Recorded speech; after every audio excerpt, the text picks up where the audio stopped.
This is Subscription Heroes, and I'm Scott Herf. Today I sit down with founder and CEO of Stark, Cat Noone. Stark's mission is to make software more accessible to the world. With their beloved design tools and plugins, Cat has taken Stark from homegrown tool to a product used by the world's largest organizations like NASA, FedEx, and Shopify. We talk about Stark's community-driven distribution strategy, shifting from founder-led sales to scaling up a sales team, and lessons from the early pricing mistakes. Enjoy. Hey, so I just realized we're just talking before we started. It's been 8 years since I interviewed you for my O'Reilly book. And back then, I was asking you about this concept you kind of introduced to the world called minimum lovable product. And that was I think a pushback at the time at like the MVP, language and all that. And so when did you realize, so Stark started out as a sketch plugin for like a tool for another project of yours. When did that minimum lovable product moment hit you? I think when it started to snowball. By my standards, it was very janky. And the negative V500 or whatever. Yeah, version negative 500 of what it would become. And we didn't know it at the time. We didn't even know Stark was Stark, right. Or what that would become.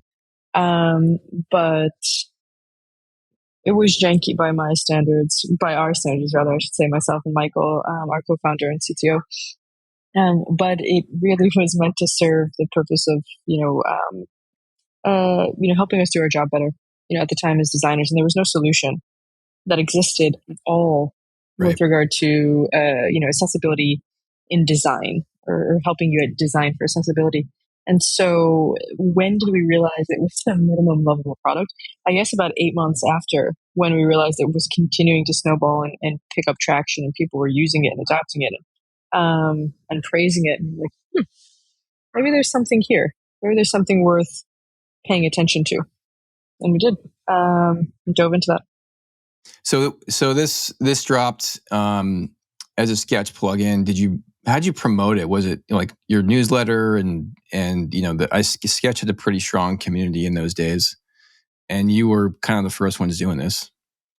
Yeah. I mean, we were the first one on any platform to do anything related to accessible design or accessibility in design for design. And yeah, there was a mix of things. I mean, we made the very conscious decision from the beginning as a natural byproduct of having no idea what the fuck we were doing. Am I allowed to say that on this? Go for it. Just be you. Yeah, cool. Then brace yourself, listeners. So we made the conscious decision to build this with the community from the beginning. There was no place for us, even when we were learning about what we needed to build that janky version negative 500. There was no place for us to really turn to have conversations about this, to talk about how I have no idea what the hell I'm doing.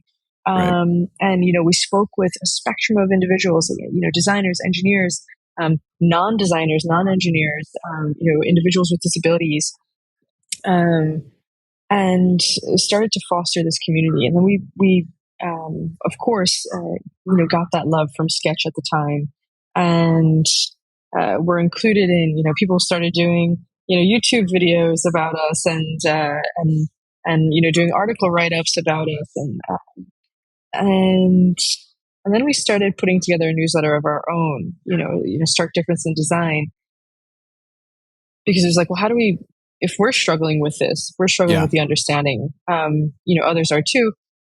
And it gave me / us the ability to learn, because writing in general for anyone is a really solid approach to validating or debunking your assumptions or what you know, and getting that out on paper or, proverbial paper. And we did. And that, actually took off as well. And we used that as a way to, update about what was happening in the product and ask people what they needed. And just a good way to communicate with this at the time, compared to where we are now, this small cohort of individuals that were helping us bring it to life and build it in real time and, in public. I remember seeing you building this too, like on Designer News, rest in peace, DN. Oh, geez. I remember that. Throwback, man. And it was just, it's just such a genuine, like you're just sharing your journey and you're bringing everyone else along with you because there was this dearth of content and it was so scattered and like buried in, I'm sure buried in these, from arcane, study papers, research papers, to, the cutting edge of research here and what's possible with accessibility. And, I'm sure it helped too that, and maybe you had a role in this where platforms like Apple and Google are making them key parts of the OS, and maybe you had a role in that. I don't know. I wouldn't be surprised though. They have very talented people. I don't know if I'd take credit for that. That's the thing. Accessibility is not new. It's been around for digital accessibility is not new. It's been around for decades. But the tools and the education to understand how to do this didn't exist until recently. All the other solutions that were in the space were very dated, very archaic, very difficult to use.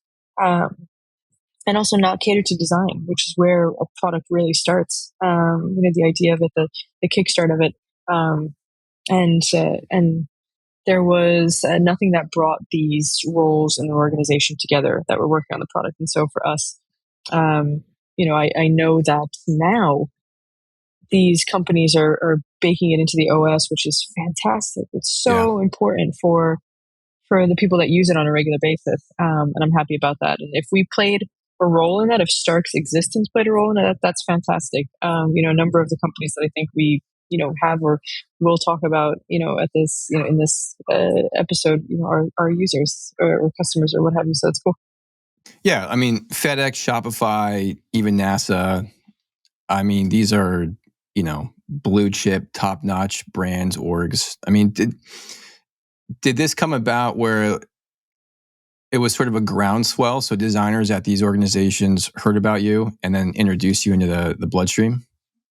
Yeah, very much so. And I mean, that's in terms of our go-to-market, again, nothing new. You've seen this go-to-market motion with a number of companies, right?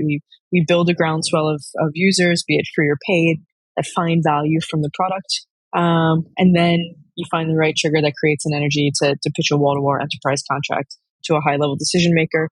Very classic PLG. We had this bottom-up approach. But the fantastic thing is because we built up such a groundswell, because we built up such momentum and community, and now at this point established this Kleenex effect as the go-to for accessibility and design or for design. We've not done any, we've spent $0 on sales and marketing. Everything has been inbound and organic, which is fantastic. And don't get me wrong, from a go-to-market motion, now we turn on that outbound, but being able to experiment and refine and deeply understand and get close to the customer at a different level was just a fantastic experience, fantastic learning experience for us as a team, but also for us as a team with our internal processes, but for us as a team to help these organizations and continue to build and grow as they build and grow. Let's take a little break to tell you about Churnkey, the ones making this podcast happen. Now, I think Churnkey is awesome, but I am super biased because I'm a co-founder. But I love what we're doing for subscription companies. You might look at your churn numbers and think there's got to be a way to turn this around. There's got to be someone who can improve retention and help us track down why people are leaving your product. And that's why Churnkey's here. Churnkey is the only platform that fixes every type of churn for you. We handle retention for customer-obsessed teams like Jasper, Fairdrop, AI Dungeon, and Castos. We lower cancellations by up to 42%, recover up to 89% of failed payments, and even increase customer LTV by 28%. And we do it with our user-friendly, customer-centric cancel flows, modern failed payment recovery, and AI-driven feedback analysis. So, if you want to run a healthier subscription business, head to churnkey.co to get started. Have you noticed any choke points or friction areas that you've had to adapt to as a team to kind of remove obstacles for larger organization adoption? Like NASA, huge government bureaucracy, right? Like adopting tools they may need, SOC 2 or whatever. I don't know if that applies to design tools, but you know where I'm going. It's just, anything surprise you about company-wide adoption? Surprise us? No. Yeah. There. I won't I'm not going to pinpoint any specific. Enterprise needs enterprise. Related things. Certain Yeah. organizations at a certain scale and size, and sector need certain things, and so we weren't surprised that at one point, we got to this point in our company's life cycle that it wasn't just individuals or a couple of people from teams that were inbound, and it was large teams. And in doing that, they said, "Oh, this is fantastic. We want to adopt it. Hey, we need, things like SSO." Right. They're like, "Oh, that's great. Book. We don't have that." Then it's just a matter of, prioritizing, because there's a right and wrong time to roll out to enterprise as well, which I don't think a lot of people talk about. You roll out too early and you run a high risk of completely screwing yourselves over. Because you never want to tarnish that relationship, or potential relationship with the enterprise organization. And so we used it as an opportunity to really understand what they need, and to negotiate and also figure out where we make trade-offs.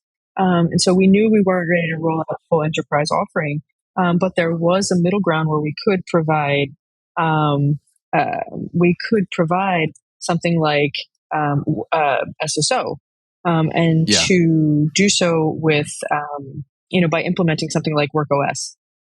So not building our own solution. So figuring out where those trade-offs are. And how we can accelerate our time to market in this, particular area without, shooting ourselves in the foot, Yeah. if you will. Yeah. Allow us to experiment, get in there, actually have a different level of conversation with them, and then use that to understand at even more at scale what they needed from us. And it worked. It worked because it was a prerequisite, like no matter what. So what did that process look like? I mean, are you actually going on site? Are you doing just calls and interviews? Is this after signing a deal, or is it pre-deal? And what's kind of the cadence there in the process? I mean, not assuming that there's a clear pattern. I mean, in the early days, there's not, but There's no just pattern. curious. There's no pattern. No. So, in the early days, or, just when we first decided to roll out SSO with our WorkOS integration, that was very hodgepodge. They were inbounding. They were telling us what they needed, telling us they needed SSO. All the while, what we're trying to figure out is, we're putting together an enterprise plan. So it's very much, custom, and at the time you're using it as a means to explore with pricing and test the market, figure out how much they're willing to shell out and what that looks like. Is it per seat? Is it per year? Is it a contract paid up front? Is it, how does the decisions we're making now play a role in what we're going to need to change when we roll out a full enterprise offering? These are all the things that, we're Yep. thinking about, because there's just a technical perspective too. Like, there's certain technical decisions you make that you also have to, roll back, or that will accrue some debt that is not really easy to pay down. Those are the things you have to think about. But early on, it was just having a conversation, and really behind the scenes, quite frankly, making shit up as we go. And I think in hindsight, I wish we would have experimented a bit more with pricing. Early on, I think it's imperative to experiment, For sure. with pricing as much as possible. So I wish we would have done that more then. You learn what you learn when you do. That's fine. Yeah. But yeah, it was very, very hodgepodge. And now, in terms of that process, it's the same thing. Luckily, they continue to inbound. We have a conversation with them. We have an entire, enterprise, sales funnel that they run through, where we hop on a discovery call with them, and then we take them into a demo, and we understand what it takes to go live. And one major learning for us, or there's so many learnings in the sales cycle for us, but learning who the different personas are, in terms of Right. who plays a role in the the purchasing of the software, from the one who inbounds to the one who's the executive sponsor. And then the one thing that nobody likes to talk about, you got your champion, and then there's always one motherfucker in the deal that's trying to kill it. And being able to identify that, throughout the process is part of the learning journey. And pro tip, it's usually someone in procurement. So that's it. Wait, yeah, don't we already have a tool that does this? Why are we paying this for this? Or yeah, whatever. That's right. Yeah. Yeah. And that's the thing, that's the learning in terms of sales, right? Is right.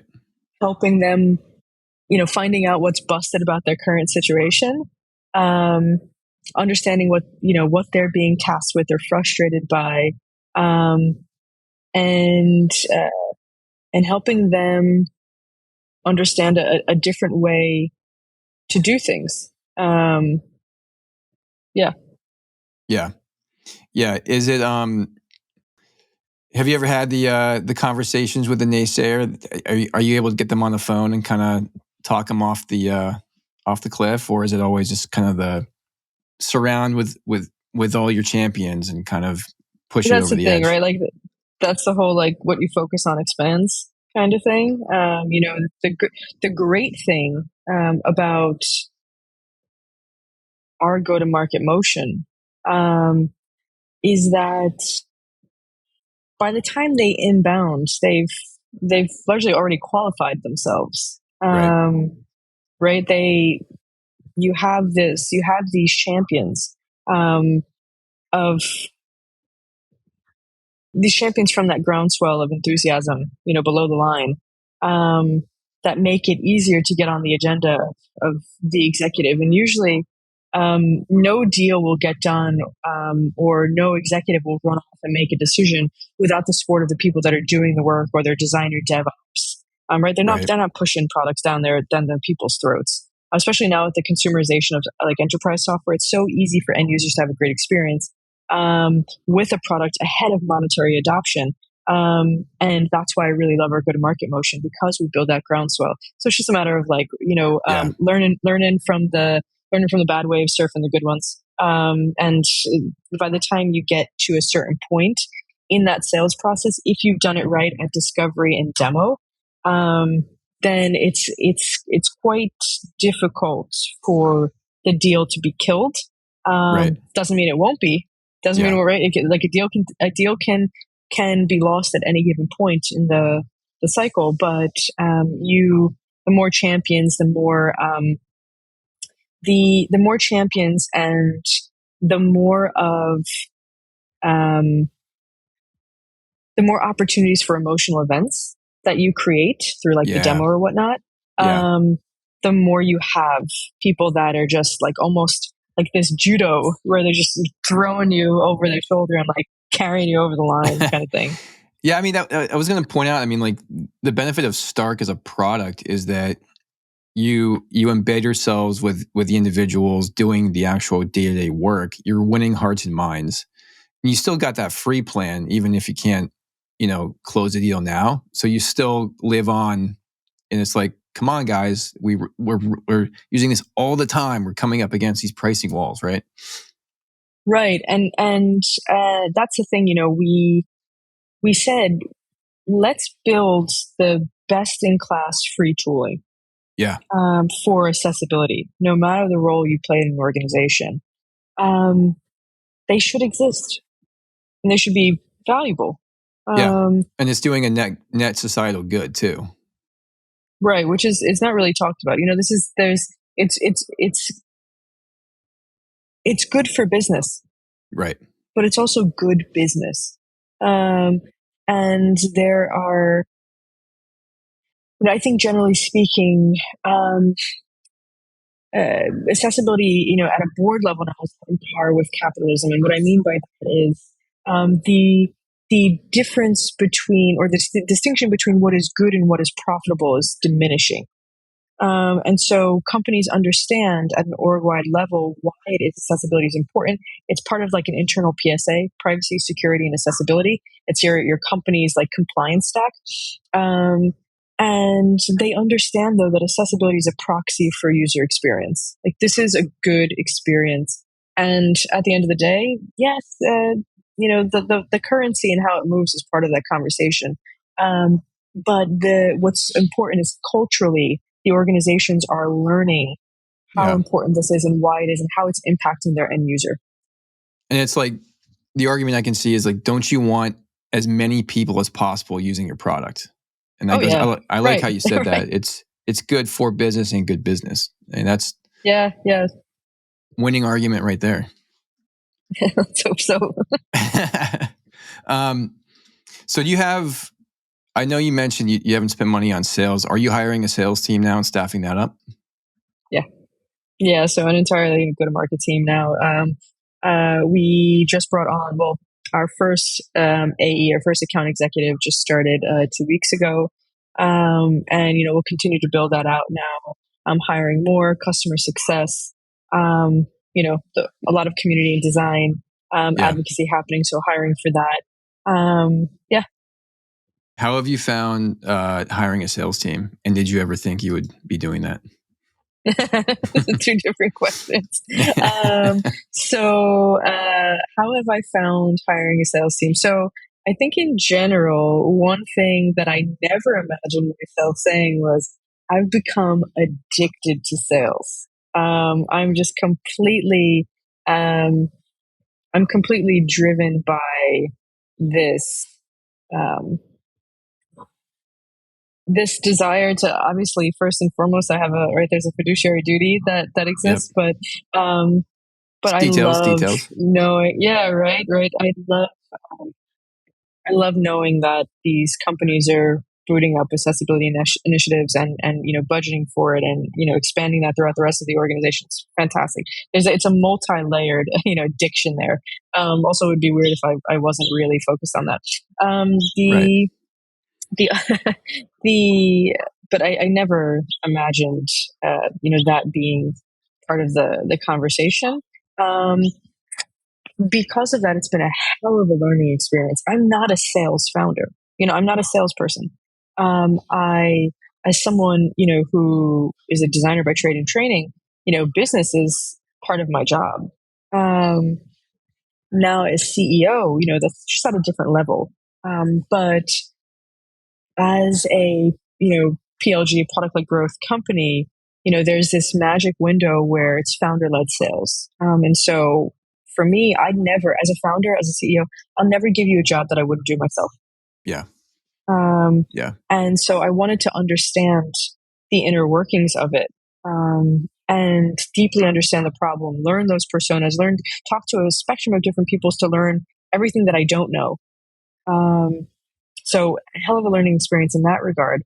And then that made hiring someone for the role or for the role so much easier, because I just completely formed myself, and also the leadership team did as well, with as much knowledge about the process as we could, and then supplemented with advisory. Quite frankly, we have a hell of a not only a leadership team, wider team, but also advisory team and coaching, and investors that just double down on us, and I'm forever grateful for that. Now, when it comes to hiring, account executives, there are just these different things that, I didn't know at first that became super useful, which is understanding, I think, uh, I think the trying to figure out different ways to enhance the skills of our team instead of, servicing their weaknesses, and learning what I need to about the playbook helps with that. And then going in and helping them understand the philosophy of how to think about their role. And so, for instance, for our company, for um, for our product, our go-to-market motion, our account executives, need to realize that the product is their BDR, not a competitor, and that there's a massive opportunity between the people that inbound and already have champions because of this groundswell, or the hand raisers during a team trial that say, "Hey, I'm actually interested in enterprise." That we have the ability to make these people on that team our own, like extended account executive team. like help them understand how to sell. And so that's been, being able to empower them with that information, help them understand how to think and how to not tarnish a relationship. And, but at the same time, take the skills that they've already acquired in their previous roles and just go to town. Like just let them hunt, let them go, Reminds me of something I heard DHH say. For those who don't know, David Heinemeier Hansen, co-founder of 37 Signals. Great episode about management and how he approaches it. And in his experience, it's exactly as you said. Find what people are good at, and just that's the things they're naturally drawn to, and just invest in that. Don't push them into areas that they don't have an affinity for, they're not good at. It's like training from 0 to 1 is way harder than, 1 to 5, right? I don't know what that scale is, but I think whatever. But yeah, it's an interesting thought that I think about a lot too, where sometimes in this phase of the company, you wish you could just, okay, you're an ambitious person that I've hired. I believe you can figure this out. Go figure it out. And if it's, in some cases that works, but I think the failure rate's way higher than we like to talk about. Which, I mean, I also think we don't like to really talk about how there's something to be said about failure. We are experimenters by default at the company. And any good scientist is trying to weed out what doesn't work until they get something that can't be debunked. And it doesn't mean it's the right path, but it is until something else debunks it. Yeah. Yeah, I love that. And science isn't perfect. Science is meant to learn and evolve with that failure. So, all right, we're coming up on time. I have 2 questions I like to ask everyone. The first is about reading a book or an article, anything that's affected you lately. Affected me, as in what am I reading and how does it make sense? Yeah. Okay, so generally speaking, at any given point, I'm shuffling between 5 different books. So I don't know if you want me to go through what those are. You don't care? I don't care. Whatever speaks to you. Okay, cool. So I'm shuffling between a few different books. One is The Alchemist by Paulo Coelho. The other is The Creative Act by Rick Rubin. Cool. The Laws of Medicine by Dr. Siddhartha Mukherjee. The Myth of Normal by Dr. Gabor Mate. And then Surf When You Can by Captain Brett Crozier. That last one, I haven't heard of that one before. It's new. Cool. Okay. Is he ex-military? Yes. Fascinating story. Nice. Okay. All right. Final question. What's the craziest thing you wish you could do right now, but you probably couldn't? Go on vacation. Go on vacation. Oh man, crazy. I don't know. I would say that going on vacation right now, given where the company's at, is probably batshit crazy. But I don't know. It's a really good question. I don't know if that's even an answer. I don't know. Yeah. Oh man, it's tripping me up. I don't know. No, I mean, crazy. It's a great answer. It just shows where you're at right now, right? Yeah. I mean, at the end of the day, we're I think, well, first off, just so everyone listening knows, we have a fantastic PTO plan. Everyone takes vacation. Everyone does their thing, just so you know. But I think there's certain periods in the company's life cycle where, founder, CEO, leadership team just really getting into the nitty gritty with the team and helping shape a lot of things. And that's where we're at. And so if I were to just, fuck off and go on vacation right now, the team would go on and do just fine. I think that's a testament to what we've built, and I'm happy about that. But there's something to be said about, being the first on the court and being the last, to close out the lights. And that's just that's how I run the ship. That's how I operate. And so I want them, as their coach, I want to be running alongside them. They know they have that support. It's powerful stuff. I love it. Well, hey, thanks for your time. This was great. Appreciate it, Kat. I appreciate it. Thank you. Don't miss out on future episodes. Get alerts for new drops at subscriptionheroes.co or follow us on your favorite podcast platform. Special thanks to Turnkey for sponsoring the show. Learn how to make customers happier while boosting revenue at turnkey.co. Your support for this show has been incredible so far, and let's keep the momentum going. We are all slaves to the algorithm. Ratings and reviews really do help. Please rate us 5 stars on your platform of choice. We'll be truly grateful. That's all for now. I'm Scott Herf, and this has been Subscription Heroes.